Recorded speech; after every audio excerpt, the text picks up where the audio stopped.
నమస్కారం అండి. నా పేరు డాక్టర్ శ్రీనాథ్. నేను ఇన్నోవా హాస్పిటల్ కంపెనీలో కన్సల్టెంట్ న్యూరో సర్జన్గా పనిచేస్తాను. ఇవాళ మీ ముందరికి తలకు గాయాలు అంటే హెడ్ ఇంజరీస్ గురించి మాట్లాడడానికి వచ్చాం. మామూలుగా మనం చూసే హెడ్ ఇంజరీస్ అనేవి మామూలుగా యాక్సిడెంట్లో కానీ ఈ ఇంట్లో కానీ పైనుంచి ఎత్తు నుంచి పడ్డప్పుడు కానీ గమనిస్తూ ఉంటాము. ఎవరికైతే మనము ఈ హెడ్ ఇంజరీ అనేది అనుమానంగా ఉన్నప్పుడు వాళ్ళకి మొదలు ప్రథమ చికిత్స అనేది ఎయిర్వే బ్రీదింగ్ సర్క్యులేషన్ అంటాము. ఎయిర్వే అంటే గాలి శ్వాస అనేది సరిగ్గా ఉందా లేదా చూసుకోవడము, బ్రీదింగ్ అంటే శ్వాస తీసుకుంటున్నారా లేదా అని చూసుకోవడము, సర్క్యులేషన్ అంటే బ్లడ్ ప్రెషర్ పల్స్ రేటు నార్మల్గా ఉందా లేదా చూసుకోవడం అనేది ప్రథమ చికిత్సగా చూస్తాము. ఎవరికైతే ఈ తలకు దెబ్బలు తగులుతాయో మొదటిగా లక్షణాలు అనేవి చూడాల్సి వస్తుంది. లక్షణాల్లో మొదటిగా మనం గమనించేది మాడకు చర్మంలో గాయాలు అంటాము, లాసరేషన్స్ అంటాము, వాపు లేకపోతే చూస్తుంటాము.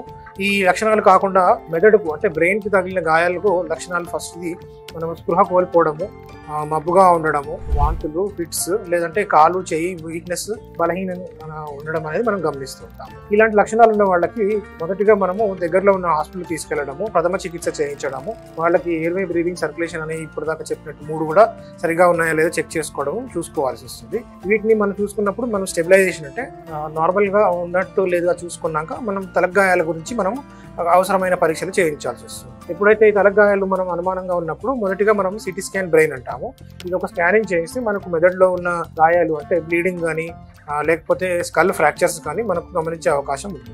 ఎవరికైతే ఈ సిటీ స్కాన్ బ్రెయిన్లో మనకు ఈ గాయాలు గమనిస్తామో వాళ్ళకి కంపల్సరీగా ఐపీ అంటే హాస్పిటల్లో అడ్మిట్ చేసి ఐసీయూలో పెట్టి గమనించాల్సి ఉంటుంది. ఎవరికైతే పెద్దగా గాయాలు ఉంటాయంటే రక్తం ఎక్కువగా ఉండడం కానీ, బోన్స్ ఫ్రాక్చర్ అంటే కమ్యూనికేట్ ఫ్రాక్చర్, బొక్కలు విరిగి మెదడులోకి వెళ్ళిపోవడం కానీ గమనించినప్పుడు ఇమీడియట్ గా సర్జరీ అనేది చేయాల్సి ఉంటుంది. ఎవరికైతే ఈ కాన్షియస్నెస్ అనేది సరిగా ఉన్నప్పుడు వాళ్ళకి 24 hours అబ్జర్వేషన్ అని చెప్పి వాళ్ళకు రాగలిగిన ప్రమాదాల గురించి మనం జాగ్రత్తగా ఉండాల్సి వస్తుంది. మామూలుగా కొంతమందికి సిటీ స్కాన్ నార్మల్ ఉన్నా కూడా కొంతమందికి వాంతులు రావడము, కొంతమందికి ఫిట్స్ రావడం అనేది గమనిస్తుంటాం. ఇలాంటి లక్షణాలు ఉన్న వాళ్ళకి హాస్పిటల్లో అబ్జర్వేషన్ ఉన్నట్టయితే తగిన చికిత్స మనం చేయగలుగుతాం. ఎవరికైతే మనం పెద్ద గాయాలు చూస్తామో అంటే మనకు బ్రెయిన్లో బ్లీడింగ్ కానీ అవన్నీ చూస్తామో కంపల్సరీగా ఐసీయూలో పెట్టుకొని, ఒకవేళ చిన్న దెబ్బలు అయితే మాత్రం మెడికల్ మేనేజ్మెంట్ అంటే ఫిట్స్ రాకుండా, వాంతులు రాకుండా మందులు, ఎన్బిఎం అంటే నోట్లోంచి ఏం పెట్టకుండా ఐవి ఫ్లూయిడ్స్తో మేనేజ్ చేయడం అనేది జరుగుతుంది. ఎవరికైతే 24 hours అంటే 24 గంటల్లో మనకు ఇలాంటి ప్రమాదవశాత్తు ఏమి లక్షణాలు లేనప్పుడు వాళ్ళని డిశ్చార్జ్ చేయొచ్చు,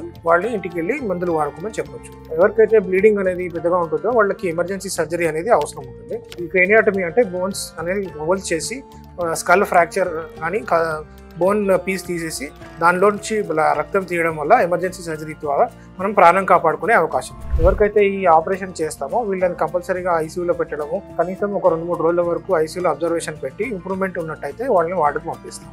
ఎవరికైతే కొంతమందికి తీవ్ర గాయాలు ఉంటాయో వాళ్ళు చాలా వరకు ఐసీయూలోనే ఉండాల్సి వస్తుంది, వెంటిలేటర్ మీద ఉండాల్సి వస్తుంది.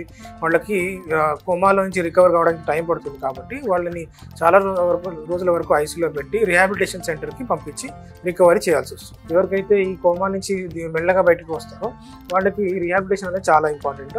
తగిన మందులు, తగిన నర్సింగ్ కేర్ అనేది, న్యూట్రిషన్ కేర్ అనేది, ఫిజికల్ అండ్ ఆక్యుపేషనల్ రిహాబిలిటేషన్ అనేది చేస్తే కానీ వాళ్ళకు కరెక్ట్ అయిన ట్రీట్మెంట్ చేయలేము. నమస్కారం.